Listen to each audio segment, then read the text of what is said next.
That is part of what happens every night here at NTV Cool Saturdays when we do the NTV dance party. Those are the idea what we're going to be doing today. Lero 12 yes omwezi ogwokubiri nyongera okwaniriza ogw'omukaaga. Thank you so much for joining us. It is NTV Mwasize Mutya, brought to you by so many people. We have Morbid, we have ML5, we have Giggles, Adult Diapers, and we have Mukama Nayamba. Mubaza libolwa lero Emily Kidandi, happy birthday my dear. To you, Francis Marbury, happy birthday. To Silas Mohomuzakiza, to Hawa Shaban, to Esther Mirembe Milinji, to Kate Gundu Slyman, and Sovia Tony, to Fiona Senoga, Nakayo Nakaima, happy birthday, and to you, Walda Alawi.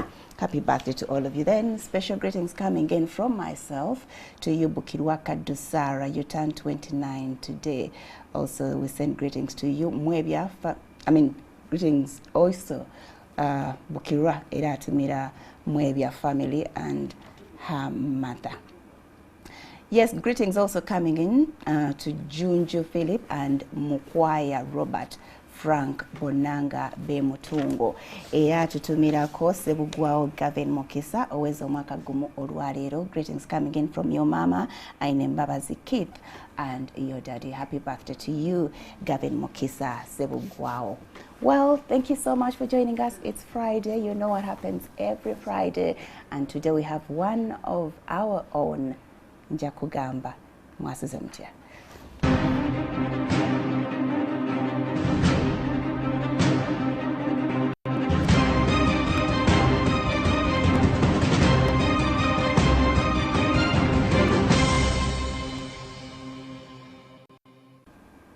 All right, in Kutegeza, we have one of our own, the people who make our nights every Saturday very, very interesting.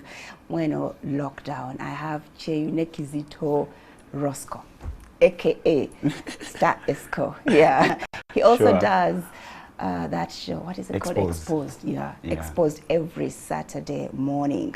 Yes, Esco is an entertainer who's been around for quite some time. Nayolis to Balabako screen, and we don't know who exactly they are. So today we get to know who Roscoe is over Esco.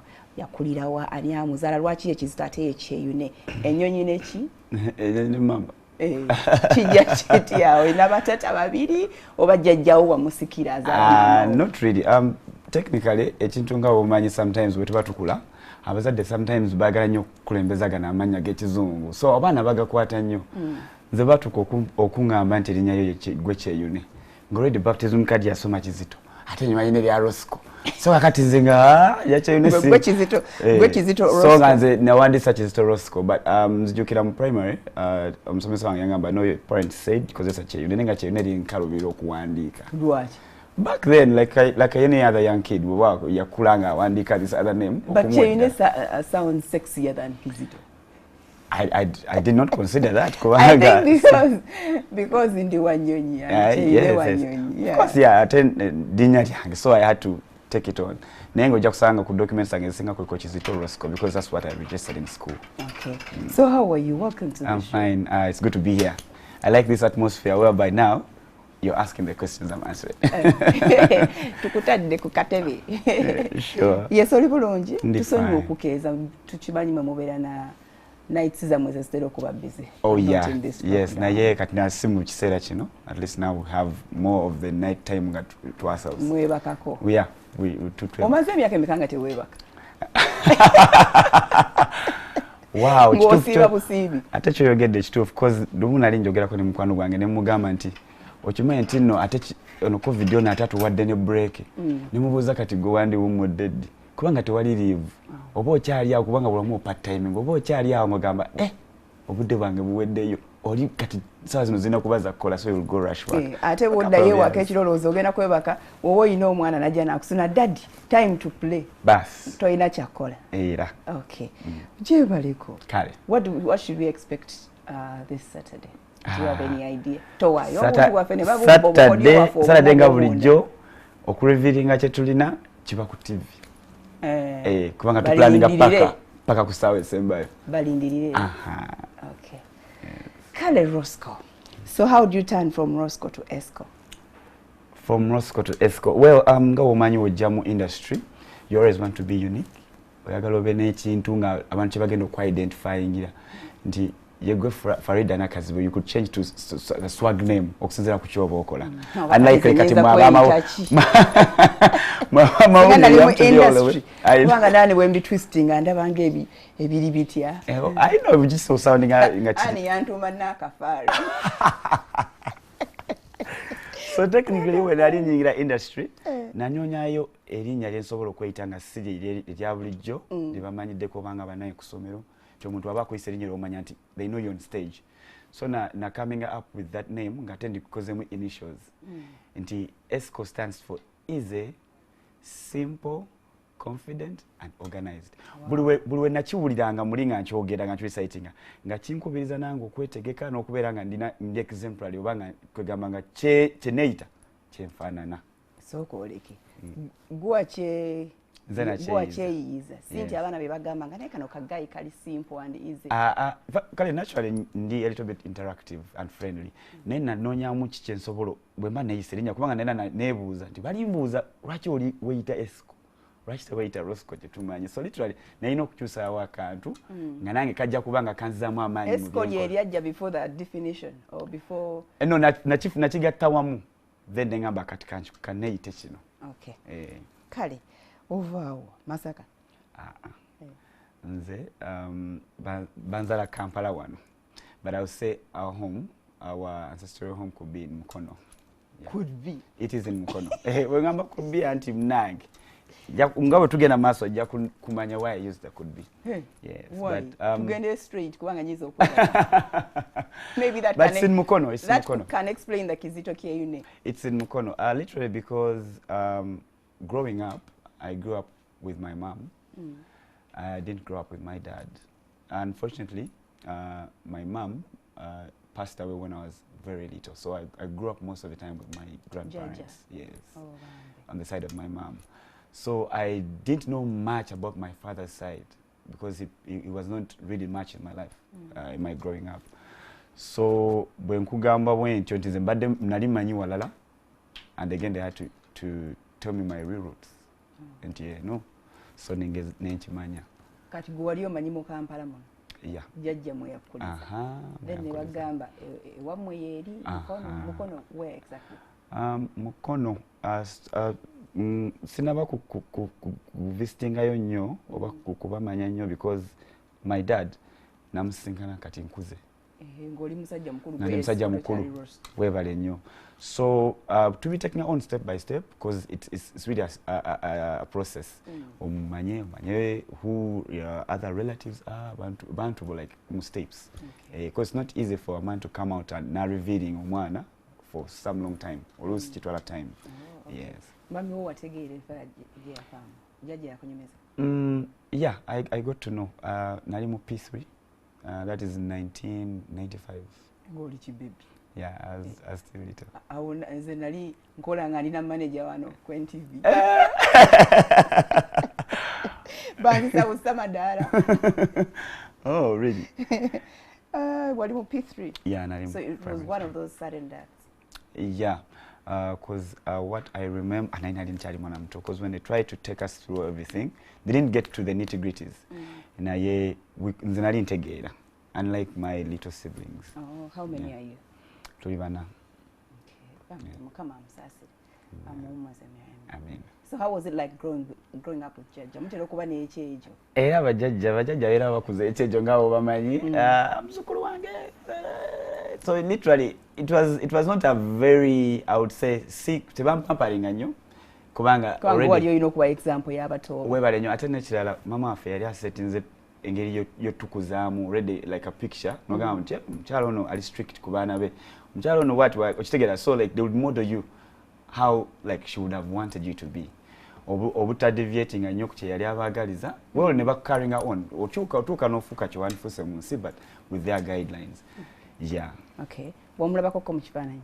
Yeah, mumanyi bulungi. Oli omufaanana? Oba ofaanana ddi? No, nali faanana mama wange. Most of us look more like our mom. Okay. Yeah. So wasomerawo? Nasomera Vincent Alex Mukono. Then when I went to Alex, nengenda Makindye Hill. I was there for one class. Then nenyingira Kaboja, Mugwanya Preparatory School Kaboja. Nasomera okuva mu primary 2 paka P7. Okay. Yeah. Ng'oli otera ng'oli entertainer. Ati nali mu choir. Wali fala. Nali mu choir. Nali mu choir. Yeah, nabera mu choir paka mu primary 6 kubanga baite bakkiriza abantu kubera mu choir beyond primary 6 1 P7 now preparing kubera candidate. So nali mu choir wentyo music was around me. Yes, I have kubanga esomero Christian founded Jaba Brothers of Christian Instruction Mugwanya Preparatory School Kaboja. So twalinanga choir nga tuli balenzi bokka nenga ffe tweyimbira. Somero lya balenzi bokka? Balenzi bokka ya single school. Okay. Yeah. Okay, ninga kulaba ngoyimba. Alto, bass.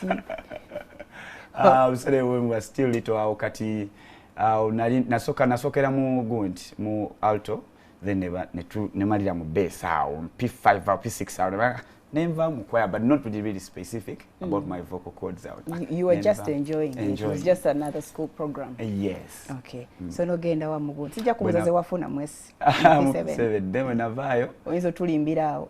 So bali of course eraga abase kabanga dali chamaine never obvious balaba. They know what happened, but anyway, when aveyo nengenda e Budo SS. Jena somero kuva senior 1 paka senior 4. Budo SS sibe bayimbe nnyo. Yes. Era nayo wayimba. Nedda.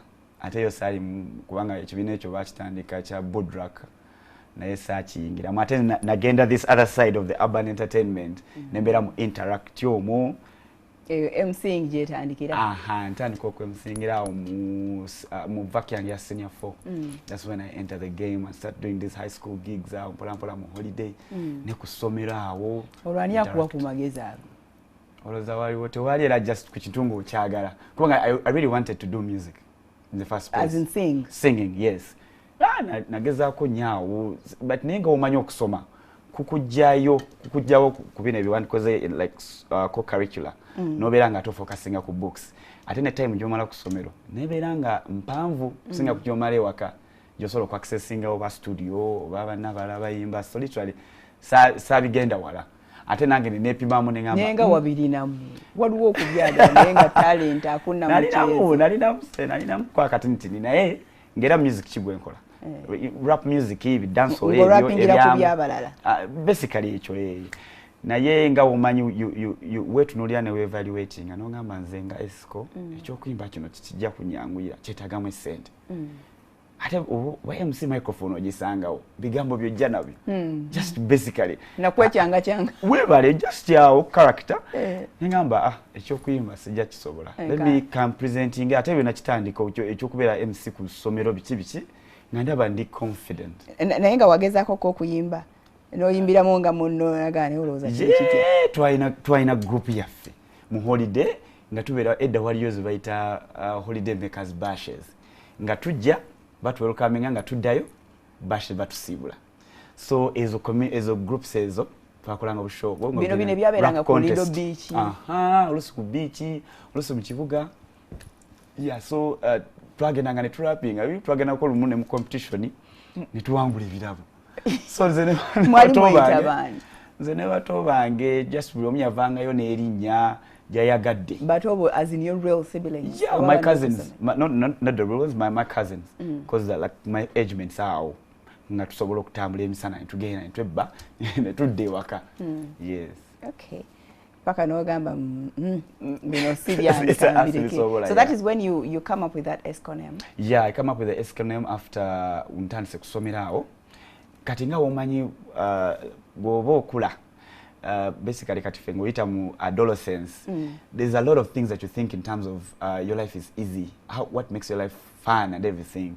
So then nagezako nyo concentrating on how can I be the artist kali navuddeyo nina kwetu malinya ki when birowooza awo nembigattagatta ninga kankoseka nakanya. All right, yatugambye ESCO is easy, simple, confident and organized. ESCO star MC ESCO Omumanyi, he presents the Exposed show every Saturday at Akaunges much later. Nebakola the NTV dance party together with Crystal Panda and Linda Den. Yes, we have him today to know who he is exactly. tuvaawo tugenda kumulamu katono nnyo nkujjukiriza nti ku ssaawa wonga nnya ku NTV tuyinza okuvaawo ne tusigala eri ku ku Spark TV because tujja kuba tweyunga ku bannaffe abagenda okuwerekera omugenzi Major General Kasirye Gwanga. So keep around. Tukomawo.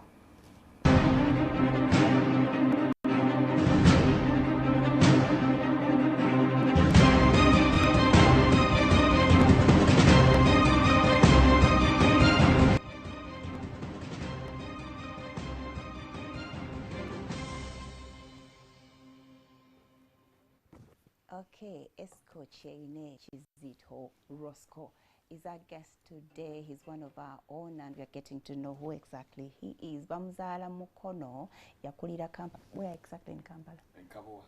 Kabowa. Kabowa is Kampala. Kabowa in Kampala. That sounds like Wakiso. All right. Yes, Esco tukomye otandikiriza okwemsinga mpola mpola. Ofunye erinnya erya Esco. Obuwala bukuwagadde okufa obufi. Because what you're going to do, secondary school, you were in Budo SS. Yeah, Budo SS. My Budo SS. Actually, whenever went, when I was in a form of vacation, I did when I turned to Kola ku TV. Yeah. Ku WBS. Ku Shoujo Vaita Teens Club. Okay. Olwani yakulaba kutwala ku WBS. Kati bali je twakolanga these holiday events. Jukire ebiseera TV yali zali beat. Waliwo UTV. WBS yali munge urban.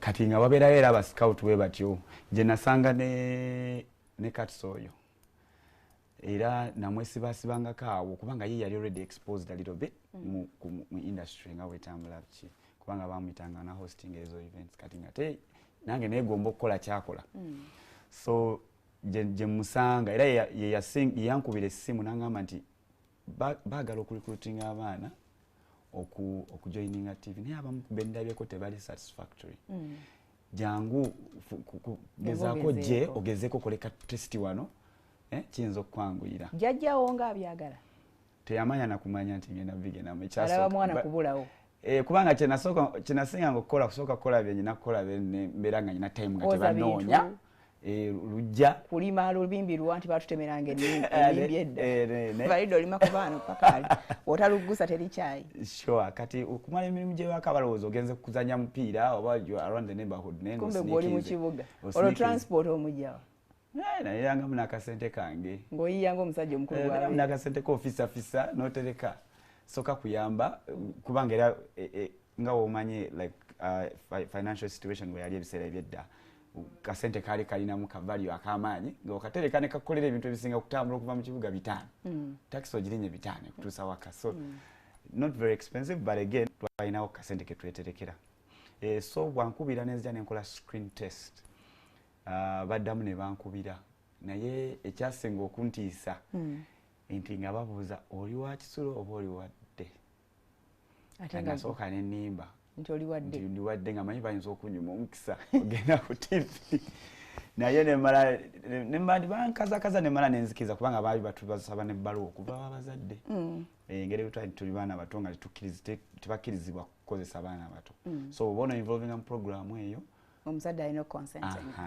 so kati nentuka nebabula ekituufu so ne banzikiriza ne bagamba kale naye mu holiday ojja okwapiyaringanga onoboze okusoma uddeyo nosoma then holiday ng'ojja oli olaba nga byakufana kuwona that is why you lied ate kaali kakisa nga buli mwana yeegomba okugendako ku TV ng'ate bamanya abagendako baana babagagga but literally it was the difference I think nga bagamba abalina talent so it's career open to talent so it's silent mwana wa gundi ogambe wali mu senior 4 vac when that happened 2003 okay so no yingira senior school nkyali musenior kati maze ndi mu vacation so nenjoininga Bombo SS nga bakutwala wala najoininga Bombo SS lwaki tewaddayo eno Buddo sadde Buddo kubanga waliyo neno mentality gyenkwedde senior 4 akyuseemuko kavubuka kabawaga naye akyuseemuko naye gye nayigala okugenda my grandpa yaŋŋamba ebiseera ebyo nti tetujja kusobola kukola kikuvisiting and all that wala nali njagala genda Kitovu Masaka but then nagamba nedda to devising a means n'ebisale nga womanyi school fees and all that nalina okunoonya essomo ate na just nalwawo nsanga nga ate bajjudde ate but anyway nenfuna Bombo SS next to the barracks. Grandparents be basasula fees zamwe. Yeah. They took they are taking care. Yeah, they're taking care of everything. Okay. Yeah. So how was it shifting from Budo SS? They are slightly closer to the city. Ogende eri mchalo. Vibe yali yamanyi ngabo yali. Vibe teyali yamanyi nyo naye ate wali ebintu ebirungi bingi okusinziira ku byeno. When akkiriza okujoininga Bombo SS kubanga twaliwo okusika omugwa sange sijagala kusomera nga tugenda kusomera obutagenda bino somero sigenda kuddamu kwengeginga mukunoonyeza somero ogenda denoonyeza. Ni jaja. Yes, because night at time he had a lot of other things to to take care of. I think I never ganda bange nabo bali busy. Nabo bali starting life, abamu bakafuna emirimu. Like bali mu stages abo nabo bali kokolera. Ba cousins bange. Nabo mwali mubera nabo. Yes, kubanga it was an extended family we waka. Wakambera wabananga bameka. Ngatubera about like 12. Yeah. So I had to accept nenzikiza ningende Bombo. Bombo company actually barracks nyini. Isomero liringa lya ku barracks. Yes, we ku barracks we just border. Awo wenyini kubanga waliwo ne diary munda baita Bombo Army. Siri eri amaje. Siri amaje but close to the barracks. Kubanga it's a government owned school. So eyo yonna je nsomera my HSC senior 5 ku senior 6. Ate era kubanga I carried those skills of eloquence nokuberanga engaging anyo mu kintu kyokubera nti I want to speak, I want to be a public speaker, growing a skills zange. Olwabamu abaana bandabanga ne ku TV mu holiday, so literally nenfuna ekya Students Council speaker ekyesomero lyange. Okay. Kwenava ate already wali ogenzeko ku TV oba bugigs bwemwakola. Anjukira eno bugigs tebakulaba nnyo kubanga abaana bali betwasomanga nabo eBombo bava mu Bomba awo kale ne mu bitundu ebirala nenga okusinga ddala bava mu Nubian community. Yeah, so literally tebabeeranga nnyo eno mu kibuga kumanya bigenda maaso nnyo. Naye abatono abanda baku TV then abatono very few. Though naye skills zange nazisitula nange sazireka mu mabega. So I contested for Students Council speakership. Never bumpa. Then net proceeding at district level. Era nga banonya speaker. Yes, anti era waberawo shuffle. So ku district level era nawerekerwako bannange betwali nabo. Naye nti deno bigendamu naye mukwano wange nanga waliwo bamuyita Imran. Yangamba no you can. Osobola kubanga speaker era avaako wa Students Council ya district. Era ava ngava mu Bombo SS. Kati legacy. Nangamba nange nkwesiga. Yangu bajja kulonda. Nengamba ne kati amasomero nagayitawa nalinya Lwantale Ndejje Katikamu agagamanyi bavamu abaana abali eloquent and bright nesoka nebigana confidence eri nekugwamu ne nangamba nedda jangu fe tugenda ku campaigning erako nengenda but surprisingly no wangula nempangula atenga like tuwaye yagala kunesimbamu agamba tugenda mwesimbamu ba kutya lwaki gwe yali samanya ko bulumya we what time ayogereko eri abaana but delegates bonna because bali banji like about many hall buloma yogereko akakasa abalonzi afternoon balonde. So that's what we went for. We didn't have like over wiki over mwezi ukola campaign, no, it was there. And the engage twalonda mu nga bakusimba kola ku mugongo. So nempangu okubera chi speaker wa district. So ne serving a time bali mwavuganya bameka nze nali unopposed. Naye unopposed. As just nachewunya nnyo. Naye era kye bakola ne bafunayo deputy speaker nga muwala era yavantage njukira omuwala oyo. She was a northerner, yes. Kati ku mugongo bali basimba ku bani oba the other but delegates be basalangabo bagamba katonda speaker nti waliwo abantu oba basatu oba waliwo omu wabeera omu agenda n'opposite babeera basatu musimbe. Gago batunula mu naganika n'akavubuka tukaleke bambika ite tunakesiba mu kajjagwa oba oli awo. Responsibility yakuyitirira kati awo district speaker abakola kati district speaker era akubiriza lukiiko lwa Students Council olwa district naye ng'olw'abaana. Yes, kubanga lutula wa you choose a school oba mugenda ku district. You choose a school. Either mugenda Katikamu, either mugenda Ndejje, either mugenda wa twagendanga nnyo mu masomero agatali manene kulwa nsonga nti twasuubira nti bano balina exposure naye tuba tunoonya ekintu kye tuyinza okukola ng'akakiiko ka Students Council tetusobola kikola nga tukiza Ndejje. They might be having it. Bwe biba bitabo they have. Bwe ziba kuba ku borehole ngezo they already teganga mwagana malaga veyo. Yes, twagendera paka kapeeke eyo some schools that didn't have some of these things, so we could voice for them and probably see what the council can do. Oh, okay, that was good. Yeah. Gundi ezo leadership skills wagenda nazo maaso. Oba zaakoma mu ssomero. Nosalawo kuba bidongo. Nensalawo nkwatira line endala nga era womanyi nti ukwata ebinja toyinza okutuuka nga tolina kyolina. Okay, so nomalako senior 6 in Bombo. Yes, nemala senior 6. Bomala senior 6. All that time ng'ogira nodda? Yes. Nodda ku TV, nga bw'ojja ku TV obeera otya tewatya nga bw'wasooka okutyamu wali. Nagaininga confidence naye era ekintu ekirala mpozi kyesitakubuulidde. Show gye nasooka okukola nagikola nga amanyo gannuma. Amanyo? Naye nafuna confidence egikola mu kamera nga smilinga n'okusimalinga toyinza gamba nti ndi mulwadde. So I really erinyo nga liruma eske erinyo lyakyo likuluma. Gaali gannuma. Erinyo liruma. Nayina ku treatment naye bampita nti jangu okole waliwo twalina show 3 ezaali mu tennis club. Mwalimu live show nga mulimu recorded show 2. Tin Talk twagendanga mu masomero ne ku street ogendayo abaana gye ba basically gye ba spendinga nga obudde obw'emisana nga ku Garden City wa bazadde gye babatwala.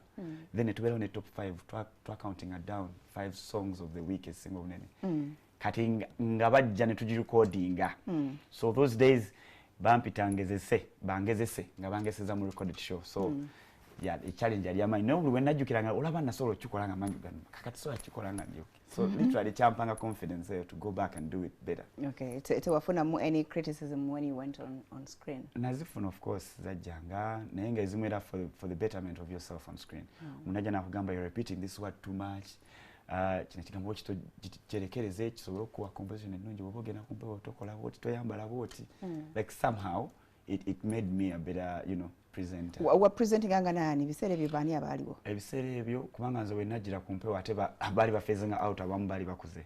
Naye nasangako Curtis, nasangako Flavia Tumusiime, nasangako Francis I think now is in the US. N'abaana abalala abo benayingira nabo Naira, Regan, Derek so yakolako ne ku Ssanyu.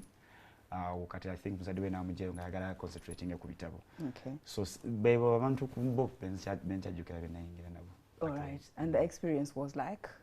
No gamba nze siva mu TV anzija ku TV. Yeah, because nakizuula nti kubanga nali nabibuuzanga ne ku bantu. Nayagala nnyo okukola radio. Era nakola radio for some time.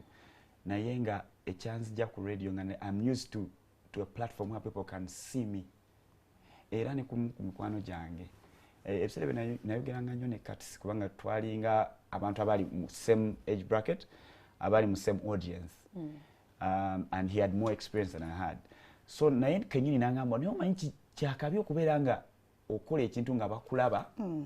Imagine oli ku radio oyogera bulungi baga waliwo omuvubuka aweereza ku radio aweereza program bweti ayogera bulungi but they don't know how you look like. Bwaba referring to your image, they don't know how you look like. So ne focusinga nnyo ku platforms nga bandaba ate jukira ntutandikidde ku basis ey'oku MCinga. We have an audience that refers to Esco yoyo asoundinga ne bwati. So ne kibeerera nga I'm yearning for a platform where you can see me and also hear me. Okay. Yes. So bwamala senior 6 weyongerayo? Yeah, bwe nama senior 6 neyongerayo ku university. Nasomera Ndeje nenkola bachelors in business computing and information management. Okay. Yeah. Wow. No wali obikolera jjajja oba wali obyekolera? Nabeera mbyekolera nga womanyi tomanya what could come to the future. Nali sisuubira nti kuno gulifuukira ddala omulimu. Nali manyi bya fun kubanga twabingiramu tubitunyumira bunyumizi. But it later turned out to be a job. Okay. Yes. Olwo na where your siblings? Bo bakute direction ki? Omutaliiwo omukulu waffe yayitaliiwo nga abeera Bulaaya. Then bana abato of course eranga bakyasoma. Kati omu anzirako yakuguka mu laboratory ebya science. Omulala akyasoma asembayo. Oh, okay. Kino nali ndowooza gwe wabadde first born wa mami? Wali first born. Okay. Yakuguka mu IT. So how life ogimaze, I mean education ogimaze bakutikidde? Life at campus yali etya? I assume waina amalala because wali already know. I didn't know. It's the opposite though. In the campus njiyingira, my brains are more divided in a way. Nze nkola nsoma. Unlike other students, bobali bava wakaba mu hostel.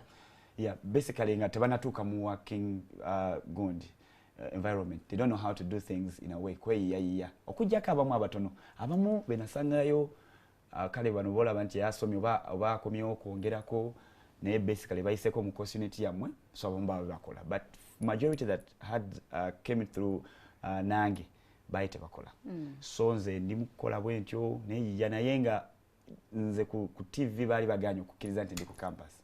Lwaki?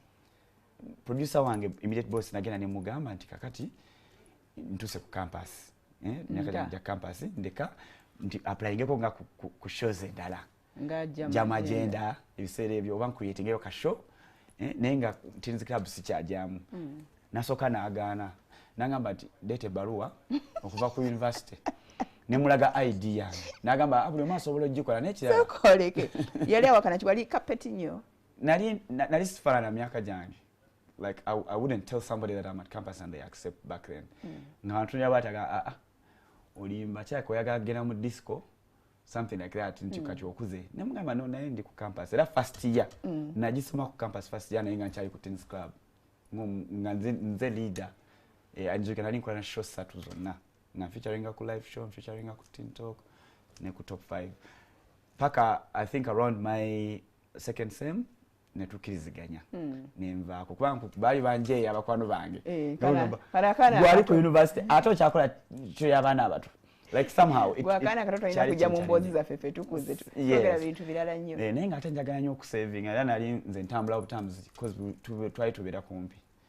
Wali osavingira ki? Nga saving nga sente kagala nnyo okugula akagatta akakabe nnyo okugula akatishat akakabe kati gwonobeerawo otya ku TV ng'oyambala recycling engoye ng'otambula so nga saving during the week to work no university to home ka transport ke bakwako nga wenkana wati kakavering siwala Kabowa to Ndeje campus here in Mengo siwala walina okutambula walina wali okyalina embavu kitegeza ggote walimako Kabowa balimirawo wali twalina n'olusuku naye saalima we didn't grow up. Ogambye wabanga okola emirimu ki?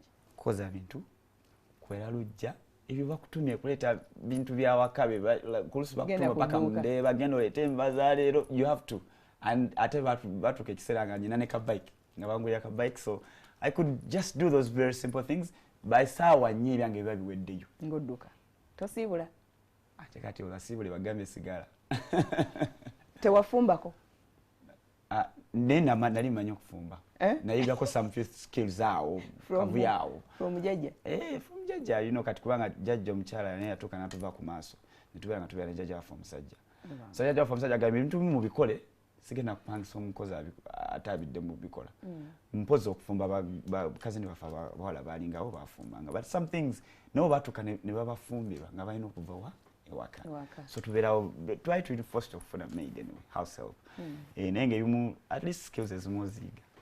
So bwe bakuta ku Teens Club nga bakuwasha endala?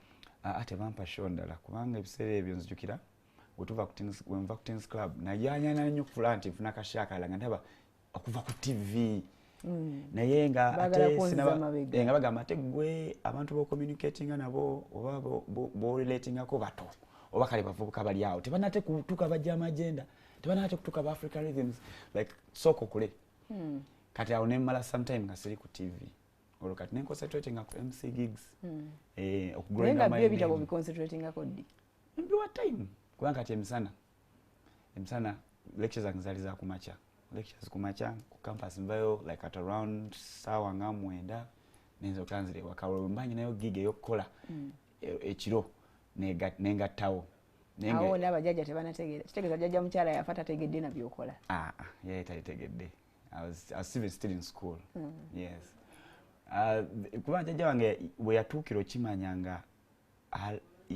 baggalangawo ate nga buli omuntu aggulawo ekiro so he sat me down nambuuza nangamba naye okutambula ekiro kiki kyoliko tosobola kubanga otambula ekiro bajja kukwatira eyo nemunyonyola nti ng'oddayo ssaawa mmeka?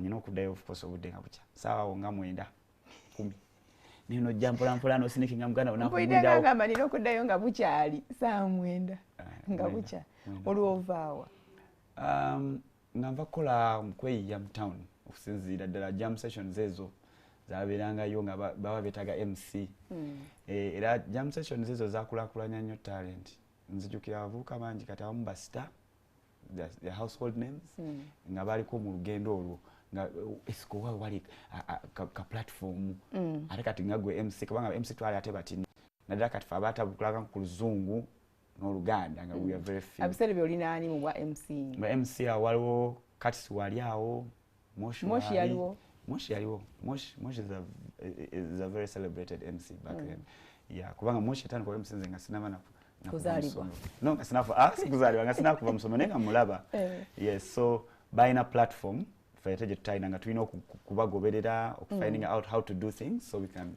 build our names as well. Okay. Yeah. So Omaze University, you're planning to start from where? Or you just continued with your MC? Nze nayongera maaso ate gigs nazo nga zijja. Kubanga ngaba nkunyonyedde twali batono. So oba tupangisiza kati opangisiza esco. So every Saturday, every weekend you are booked?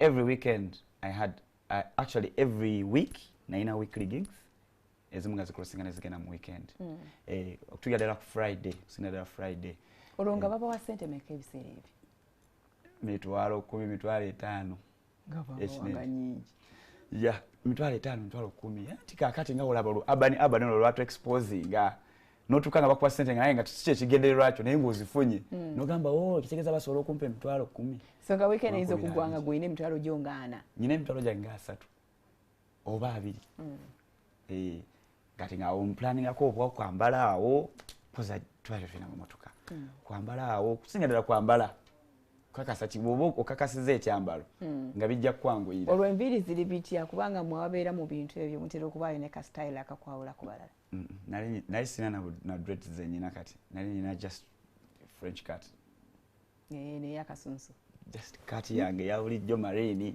nga mpozo kusala mbuko bu design naye nga kyekyo jajjanga bakulengera ne bu design tagamba kiki kino kigenda maaso yatubeerako nnyo by the way jajjaffe I think because he was a busy man because he was a doctor.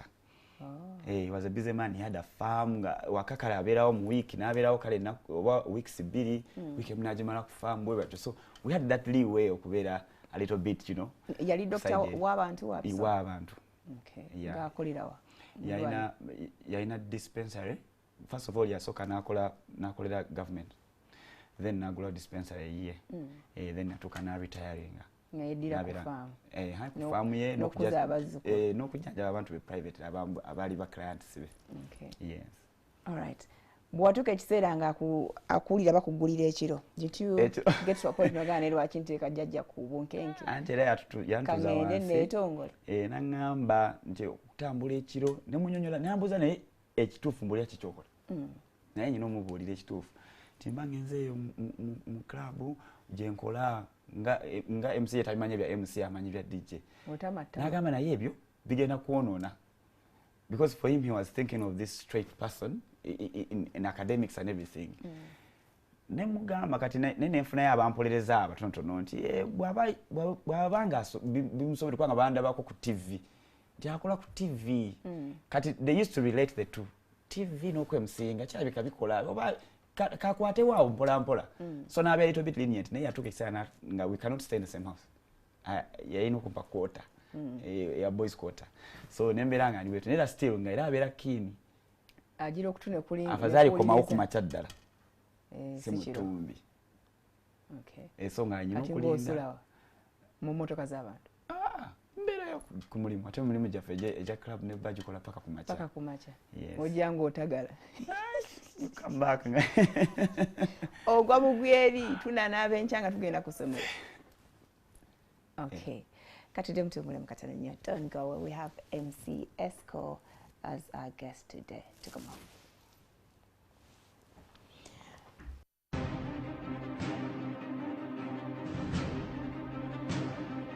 Alright, that's MC Esco. Mu chiro mukesa kagamba gwe bino si bipya.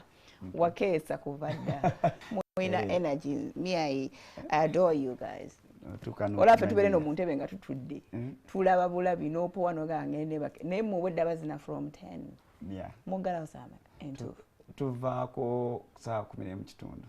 Ngebigere biri bitya wansa. Ovaawo nga you've had a night's time.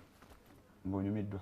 temutuka ne mupowa ne mugwako mu ntebe ne bazukusa bazukuse owaeddayo black ate kati osobola okunfuna emisana mbaneba for the Sunday afternoons I'm asleep. Okay. All right. So tumaze uni oyongede maaso ne gigs zo, how do you join NTV? NTV bampita okukola screen test nzijukira some eringanga 2000 before I joined, I think I joined in 2017 around there. Before najja nenkola screen test ne Raymond Walusimbi. Yes. Naye nga noonya mulimu naye nangamba tetunafuna sports bichi wakuteeka emisinga TV jala kola comeback. Nagezaako ko ne mugamba kale bwono ofunye nyina ne show zange the proposals tusobola okulaba tulaba how to make it a show. Nagamba kale teyanzirira. Nendoza la wagezaako TV ndala. Nagezaako kewalala naye era nayo nga tebyenjagala sibe bagala okumpa. Nga njagala something musical ate already bayina. Nga bagala kuwa bichi reading news bintu era biriwe bicho documentary kale obo kitegeera tula wansi interviewing omuntu ngero nga sibisobola sibi oliko bwega kona da musical kubanga kyemmanyi. So awo kati bwe yagendera naye before Spark bwe yajja bampita nenzija nenkola screen test butate show nali ngenda kukola show ya Ramkaga era yali yagenda kuba Saturday but it was musical. Naye presenter we yava ku exposed ebiseera ebyo era Walusimbi yali carrying her own exposed. Nangam ne bampita they called me in the morning naye ne base n'okwebaka nasooka ne mugamba nina jjanja nga seetegese singa wangambye oba ggulo limu nga bakuyita kujja kukola nga bampita kujja kukola so literally nensooka ne ngamba bannange sijja kusobola oba lwatulo nenga ndaba test jampa show ya amaanyi TV ya amaanyi atongwire bugwizi na insisting nengamba kale kanzije nenzukuka netekatekekawo nenzija ku show nga you're ready to work. I'm ready to work era natandikirawo temukanyiza ku kino nga tetunaba kukyogera kekyo kubanga jukira I'm already recruited through Spark TV already. Nali Spark for 2 months. I'm getting paid nenga sinatuka kumpewo because the contract had already get signed off. Yes. No zanesho je mwali mwogera kubasigira bako jeri. Tebana gikola. Cho osanga bagenda gikola. Kubanga chat risa yali set. They were planning a set for it. I think about planning a set ya cheza nayo back then so nga bagamba to so akosa set yemu it needs to be a unique thing and bamfune producer back then. Yeah. Oh, okay. So you yatuka. Never matured. Okay. Then Noja exposed. How was day one? Day one was not an easy one. People were comparing me with the predecessor that was Cuts, and some were like, "Yeah, we've seen Esco." It was not easy. We spent like about a month trying to show them I am and I can. Change. I think it's a Ugandan thing. I think it's even human. I don't know. They don't accept it that easy. So chambeera kizibu okuvaayo okugamba nti yenze Esco also exposed. Chantwala that time like a month. Ngogamba ki? Ngojja buzinogera bibyo ne ngasigeza ku proving a point. Nenga ngeza kubeerawo. Like because NTV had a very good online team. Because by nature kyebafulumya smaya the cutters cut something like by nature kyebatekayo nga kiri sarcastic kugondi online nga attracting amaso manji. The cutters cut what? Something chitukira it was a statement. Nembera nga I'm riding on with that. Yeah. So with time I gained the confidence and I'm like I'm Esco the host of. Bwaba comparing enyo ne bagamba ona ate yani ate simanya bichi. You never sat back. No? I did not sit back because I was used to the criticism. Back then kubanga ne ku stage era ba criticizing anga abamu katete kyanyamba olusi nekimfuula better nga we nakugamba in the beginning nti criticism ono atuyamba ate natufula better people nti don't try to be this person, try to be you. In trying to be you tugenda tukumanyire and we accept you the way you are. Otherwise singa wa panicking ate wandi badde ofuba nnyo ku you would even go back to check his shows or how was he doing it. Because producer kya insisting anga tigwebeera gwe I'm okay with the way you're going. Wowe deviate nze nja kutereza. But so far so good. Just carry the stage, put it here, focus on the camera. Synopsis bindekere. Okay, at episode bisinga ne bobera good. They are always stuck to the other person. Yes. They get stuck until eventually bagenda kulandoza tojja kuvaawo. Oh yeah. Mpona pale batandika ku identifying. Kiringa omuntu anajja kati natandika okukola mwasuze mutya. It is very hard for that person for the first say a month. Kubanga people are used to Farida. I love you ataswala nza nokuba simulaga Farida aliwa. Yes, but the comments zajanga mu ate kati what made it more funny is that nganze nyino zisoma greetings eziba zize nga we zijja ku show nga mulimu ziri where's this one, why is this one not here, ate who are you, you know chimenya who are you abade tawuliriza na kuwuliriza webale nnyo kugamba ne chikunyigira muli naye gamba let me just go, the show has to go obijja mu feeling webale nnyo guno mulimu no wengera maaso nacho. Okay, at what stage, after how long did you say okay now this is my show, I've taken over? Waitanga mwezi atenga ne contract yange chuse nedda NTV nga bakujja ku 20k bakutadde ku 50 ku 50k kati awo nenge ininga confidence then ntandiko ne status zange nezikyuka ku social media yange kubanga era nzijukira zena yankubira essimu nalina ekifaananyi kye nali nateekayo nali interviewing omu ku baweereza ba MTV era ze wano ku Uganda Entertainment Awards kati ngate sponsor yali TV ndala naye kyali mu backdrop nze ekifaananyi kye nali nanyumirwa nga kyeneekubya nga kyekiriyo nga wona olaba timeline photo nankubira nangamba nti you are now NTV, we don't want to associate you with the logos of other TV stations, can you please change that, even change your status. So nengenda nga nkikyusa nekigenda nga nengenda nga nkimanyira. Yes. Nga bagamba change your status ategeeza. Status zange nali nawandikako an MC nga nawandikako ne general nkolera.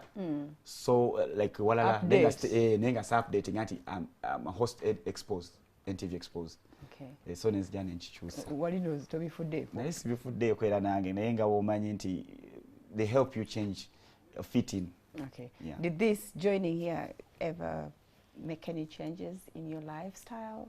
Wano manyi ba tuyina olugezigezi. Yes, it did. Kulaba wano kino tokibeeramu kino. Yes, it did. Ate kati kubanga nzijukira before waliwo gig gye nali nkola lumu yali ya Kampala City Carnival. One of the TV stations was doing live. Nga bajja bakwata ne bagenda batuka ku stage naliko ne babeerawo nnyo because I was doing a lot of work for them on camera. Ne babeerawo nnyo kati somehow ne tufuna bond yeyo kyokka bwe ntandika okukola wano ate ne batandika okugamba nti ate lwaki tozze eno ne tukola bwe tunagamba naye ate nze nafunye the understanding ne bano I cannot move. Kwegamba kati ate ne NTV ne netandika okungamba nti you need to do kati webangamba okukyusa even my status and everything. So I get to know now I belong on this wing. Yeah, and for whatever time I'm choosing to be here, we should push the same brand and the same goal. Yeah, kati hao netandika okweshapinga within NTV criteria which is, you know, atuwaka wawe tomu altering however much you have this and this, there's a station ID. So there's a way they really wanted the show host to be like, but they let you the spirit. Yeah, they let you go on with your nightlife. Yeah, they out tebantaganyizao because I think it's even very okay. It builds the on air person even outside when you interact with the people. Yes. Okay, Bob, mtunuidenga target audience. Yes. Okay. So wajjaja wavayo at what point?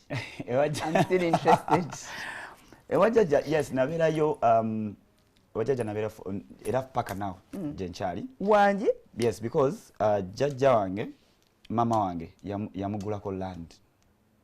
Okay. Yeah, yalina very big chunk of land mukabo mukubanga era wotambula mukabo ojja kusangamu amakama mangi. Bamuyita ani jajja? Vincent Senoga. Omugenzi Vincent Senoga. So mama wange yamugulako plot of land nazimbako rental. Kati nange ne utilizing a side yemu nenzimbako my own house. Yes, kati wembera nze wamune ne baganda bange fetukumawo okulabika nti wafaana bulungi okulabika nti people can still come around ne basange wakanga wali. Jajja msajja akyaliyo. Jajja msajja yatuva ku maaso. Bombi. Yeah. So it's a year now. It's a year now. So you said you met your father just recently? Yes. For the first time? Yeah. Did he come looking for you? He tried, naye teyalina connections bulungi ate nga ali shy.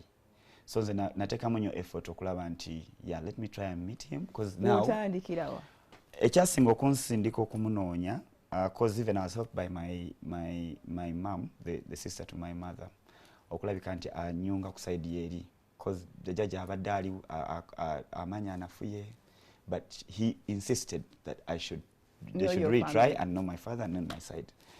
So bwe mukula kuno bwe nfuna omwana Esko wamala n'ozaala? Yes, I have. Eyo paati saagitegedde tunadde edda.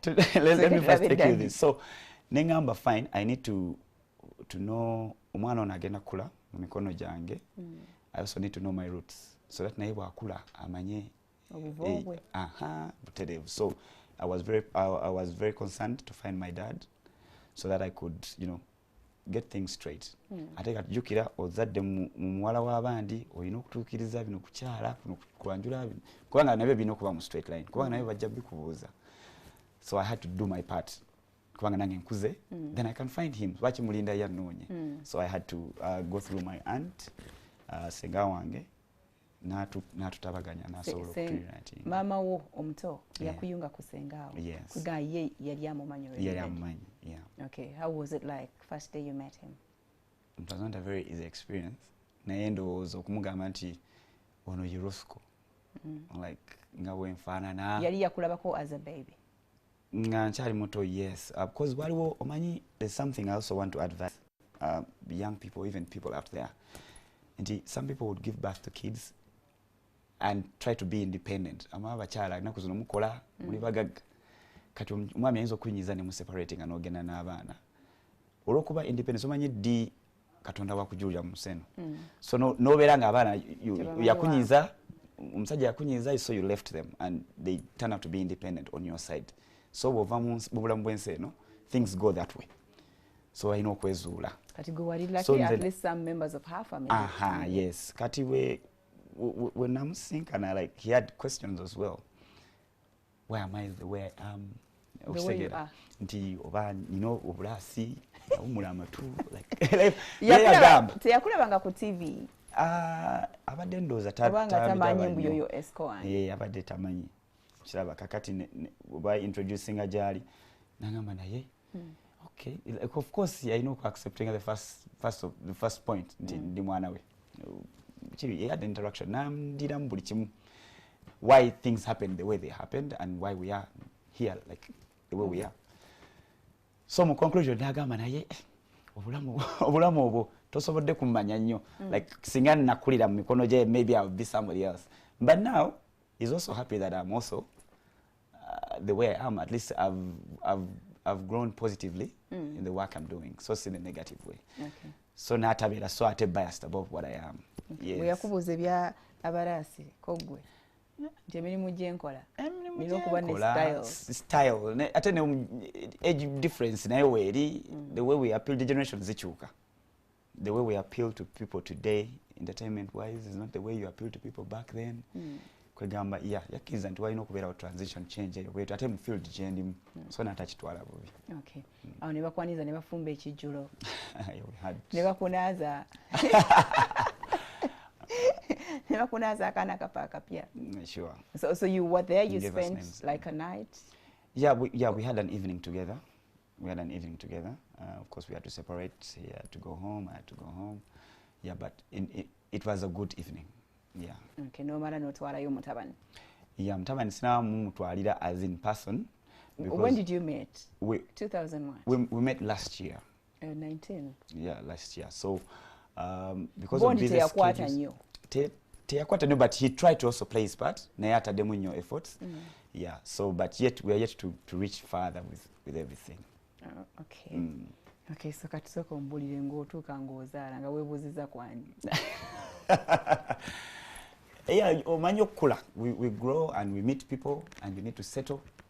We need to have a straight life in a way. So I decided to take on that general responsibility. Yeah, nga womanyi, you're not going to be here, there. I think womanyira nensi gye tulimu ey'amawulire, position gy'otutte, responsibilities kuli mu mugongo. You really want to live the other life of you. Nga gwe kyoyagala ndaba nkuze.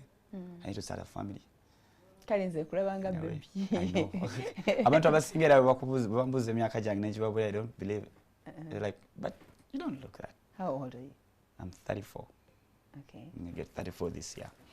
So it's that hard, but I had to choose the line that I want my life to be like. Yeah, regardless. Chibamanyi entertainment business. It must be hard being Esco's wife or girlfriend. Sure. I suppose so. It's not easy, but you know. So she's in trouble, right? Not all that. She's learned to live with that. Kubanga, apart from the fact boy in a nightlife, also I understand mu abaana abato abali mu entertainment musanga nyo obuzibu with girls especially. They're always on your back. Yeah, you would, but as ngawe nkugambye nti kirungi at least natandika entertainment business nga ndi mwana muto. Like you've gone nomanya okay kano no just yakusaaga, this is how serious it should be. Manyo omuntu wabaze mu direction how to treat them ne batakunyigira kubanga abantu babijjamu obusungu nenga you're trying to create boundaries. Okay. Yes. How old is your baby? Again, I'm making her 3 this year. Oh. How was it like being told she's pregnant? Because we chose to. Hey, mwachikanya. Twachikanya. Tuguno mwaka tegutuyita kona. Tuguno mwaka, let's have a child. Are you ready? I'm ready. Are you ready? Had you met her family? Before? Before you agreed yes, to that? I had met the family before. Nga womanyi ojja naye wait ya but you are there. Pola mpola kasitoba buzaako na kwanjulayo nti no yani of course wabala wabibuzo. Bujingo Hannington yatunyumiza wano engeri ya meeting am family ya mkyala we. Webagenda kebweru. Abo bali bagenze kulya bamala okulya ngaga banaye tuve wano tudduke emisinde. Ngala ba people too serious. Yes. Bane bamugamba musiramu totuswaza. Mugana amakanzu getu ambade tutandika okudduka. So mpola naguma kata I can imagine you. Wagenda yo officially kuchala. So what just bino byogera nosanga muko nasoka nengenda mpola creating a relation lwe mekubera nti ate oli mupya nnyo technically omuzadde omukyala. So omuzadde omusajja yenga mutira ddala. I fear to face him. Ngati ekisingo kutiza. Ngera womanyi abasajja mukafia kali n'ogamba nti ngojje kukubeera sure omuzadde tomanyi kyalowooza at the end of the day. Muwala we omufunisiza olubuto tomwanjulanga tomuwasanga so you fear omuzadde omukyala asobola okitegeera omunyonyola kale kugamba negamba if you people are ready let's forge a way forward compared to omuzadde omusajja. Yeah, so even when we met as meeting omusajja tata nga of course oli nervous nali nervous nnyo naga muvubuka kakana let's try to go through step to step okwegamba nekimpaliriza okubeera nti I must man up ndabe nti nkola ebirina okukola kusaidiye aleme kubeera nti akukuluma nti ate kati ono ye teyakyogera naye nga ku maaso okiraba ate ku muntu akuguddeko obugwi nga tosose kwetegeka nti ogenda omulabe najja tulabye omwana gy'abeera ate kati ne mu ddwaliro omwana azadde fulumyemu ate ye n'ayingira n'omusangawo so that in that kind of scenario naye I had to man up and nebakumanyira ate kati n'omwagalwawo wakkiriza n'agamba ate ffe nga twesibye ku muntu ate byoyogera kati backing ye nekuwa noba farmer confident. You're confident and you're like okay I just need to be a man. So day one when the baby came out you were there I assume. Yes. No kalako onaga so this is Esco Junior. So nange ndi tata you were 31 right? Wembalabala mchunga. Ngamba naye nga netegese. Tugenda kulwana ntalo kati.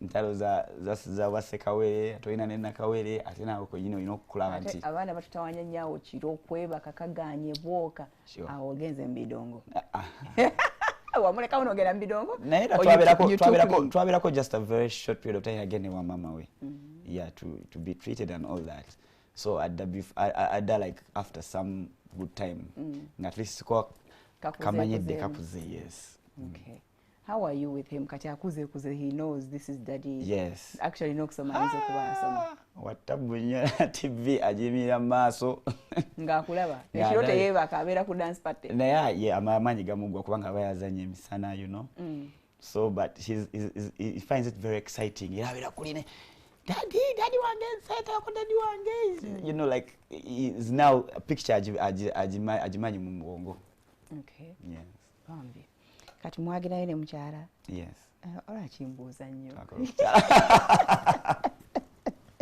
embaga yaddi nze njaga nnyo emikolo nafuzi njaga nnyo emikolo bijja kujja mpola mpola nga twesetting tonera byo bannaye nze senga w'omwana jukira nakazibwe ku kyeyune buterevu oli muyite fe tugenda okubeera awo nga tukebera obugere obw'abaana abadde yatulema okay sure. So we're back to the dance party. How has it changed the game for you guys? A dance party, it has actually changed not only for us that hosted, but the entire industry. Kubanga back then abantu babadde balabanga social media yakuzanya atedde yakafaananyi asuddeyo information into video esuse like tafuna time ne wakubadde kuliko zino options eza live okuinteractinga ne bafaani naye olwa lockdown eno nejeretawo trend empya nti ojja kusigala waka bwe bandongo ojja gifuna waka togenda kutambula kugenda jeri so dance party eno eyongedde ne spreading arms across the industry abantu ba adopting to now staying home and getting entertained on TV but abayimbi ba stakeholders mu industry ba entertainers bonna across ba DJ kati bafunye feel erinti ebintu byaffe tulina bitunda online material online shows online you can do it online you can sell there mpozi simanyi oba abantu baffe ate ba adopters ogula material yo online kubanga kati fo tulaba numbers wano nga tuli on air tulaba balaba nnyo naye kakati simanyi kifaananyi kiri kitya ku bayimbi bagezezaako kukola shows na biki online oba abantu bagula bulungi okusobola okubeera nga basubscribinga. Okay. Nanga simanyi ndoza tunafunayo muyimbi yana natubulira oba mwaba interacting nabo directly oba bo babanyumisa how it is so atenga jeko ne wano ku screen mbeera omwe mulekana nnyo even ku social media platforms ezenjawulo abantu babeera kunga kwe balabira bakubembe ekulo it is actually even more fun olaba ngomuntu the conversations as they roll on the online conversations no kusinga us watching you there so it's quite interesting people are spending nights awake and they are partying for real Mami, I think I'm going to take those interactions where people are on Zoom better some of the things that keep them awake. Sure. But I have a friend. Yeah, this is loyalty. I'm watching because of you. Yeah, I think it's too good na message alanti abantu balaba nnyo out of Uganda. Babera nnyo online. So bulijjo tulowooza to communicating abantu baffe wano but right now we have learned that so many people are watching. Ugandans that are across the globe. They have adopted to it. And people watching in silence. Even they have promoted it more to even people that are not Ugandan. Bonola dance party weekend, that's when you will know that okay, I think this thing appeals to even more people. Yeah, food for thought. Ojakulabanga mazima ddala. It is impacting. Yes, it has bridged our industry with another industry. And they respect it. Yes. Nibabera kubeera eyo nga balinda kubayita kola bivula and all that. Ku adventuring in Uganda and all that. Yeah. Okay. These musicians bemuleta. Are they paid or more nabo ba enjoying abaga mfucho kubeera ngende zijukiza abantu bayimbo jendi. Kakati it is a two-way. We play their music and their content and we even go ahead an extra mile to involve them during our other shows that we do like Exposed. So kakati bakitwalanga engeri y'okutuddiza ate y'okuddiza abafaani baabwe kozi bafaani bo tebamanyi tebaza kukigamba nti gundi wakusasula ajje ku mpewo bagamba ati atya okitegeera. So ne artists nabo balabanga it's a good way to connect with their fans. Exactly. So they will come to promote their material, connect with their fans and bond with us as well. All right. Okay, Esco akade Keiko, we are saying goodbye to NTV. Neighbors ya Esco ichagena maso the other side back TV. Let's switch to Labe Okuzika wekugenda okutambula Major General Kasirye Gwanga. May his soul rest in eternal peace.